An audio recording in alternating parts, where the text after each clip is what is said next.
షేక్ హసీనా భారతదేశంలోకి వచ్చింది, షెల్టర్ తీసుకుంటుంది. ఆవిడ్ని షెల్టర్ తీసుకునే నాయకురాలుగానే చూస్తారు.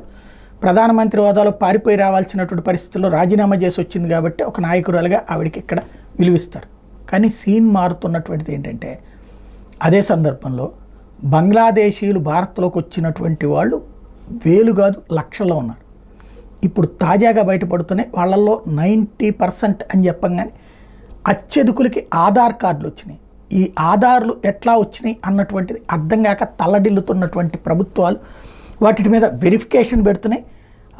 ఏదైతే జైదూల్ ఖాన్ అనేటటువంటి తాజా ఒక బంగ్లాదేశీ అతనికి వచ్చినటువంటి ఆధార్ కార్డు, దాంతో అతను ఒక డీలర్గా కూడా ఏది మన దాన్ని ఏమంటారు ఈ డీలర్షిప్ తీసుకున్నటువంటి పరిస్థితి కూడా ఉంది, రేషన్ డీలర్షిప్ కూడా. దాంతో అసలు ఏంటి ఇది అన్నటువంటి పాయింట్ మీద ఇప్పుడు చర్చ జరుగుతుంది.